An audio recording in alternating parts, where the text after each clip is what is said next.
La délégation permanente du Rassemblement démocratique du peuple camerounais pour le Mungo a effectué le 4 février dernier sa rentrée politique pour le compte de l'année 2025 et de fort belle manière. Le jeune Belan Bela, la tête de file de cette formation politique, a mis les petits plats dans les grands pour rendre inoubliable cette rentrée politique dans la mémoire de ses camarades.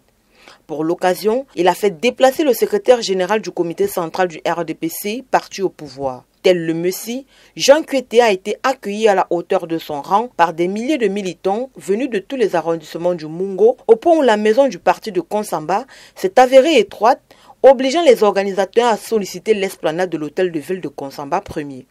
Coordonné par le patron politique du Mungo, le ministre des Relations extérieures, son Excellence le jeune Belan Bela, avec à ses côtés le ministre des Transports, Jean-Ernest Massinanga les Bibéières, les présidents de section RDPC, OFRDPC, OJRDPC, sénateurs, députés, maires RDPC et élites majeures RDPC des 13 sections RDPC du Mungo, ainsi que les militants, ont été abreuvés à la sagesse de cet ancien pensionnaire du collège moderne de Konsamba, devenu par la suite le lycée du Manengumba. Jean Kuete, au cours de son intervention sous la forme d'une causerie, a dû mêler sagesse et profondeur historique, rappelant l'importance de protéger le Mungo des soi-disant opposants qui étaient aux abonnés absents lorsqu'il fallait défendre ce département. C'est dans un échange direct et sans langue de bois avec les militants, Jean Kuete a insisté sur la nécessité d'élaborer des stratégies solides pour garantir une victoire éclatante au président Paul Biya. Au terme de cette causerie politique, le département du Mungo a officiellement appelé le président Paul Biya à briguer un nouveau mandat à la tête du Cameroun.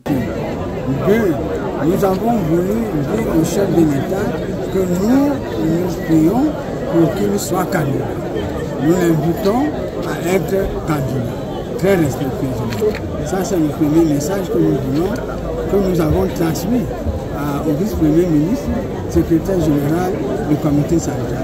C'est avec force et conviction que les militants RDPC de cette localité ont promis à leur champion une victoire écrasante dans le Mungo à l'issue de l'élection présidentielle prochaine. Nous avons gagné. Donc je n'ai pas besoin de dire que nous allons gagner.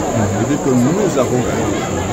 S'il y avait une machine à remonter, quand vous posez la question à ce moment-là, je vous comprendrai pourquoi je dis que nous avons gagné. Donc nous sommes sûrs. Nous sommes sûrs.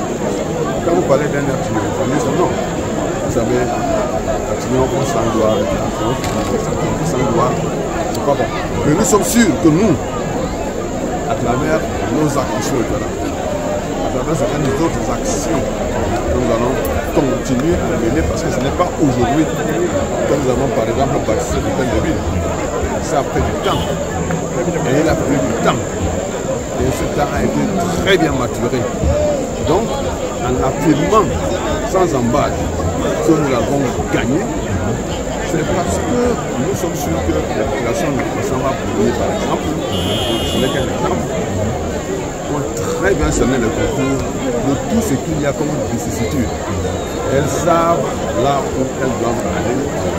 C'est dans une ambiance bon enfant, rythmée par des chants de déférence au parti, des cris de joie et des youyou, que les militants du Parti de la Flamme ont exprimé toute leur satisfaction d'avoir pu voir en chair et en os le secrétaire général du parti. La date du 4 février 2025 restera à jamais gravée dans les annales politiques du RDPC pour le Mungo.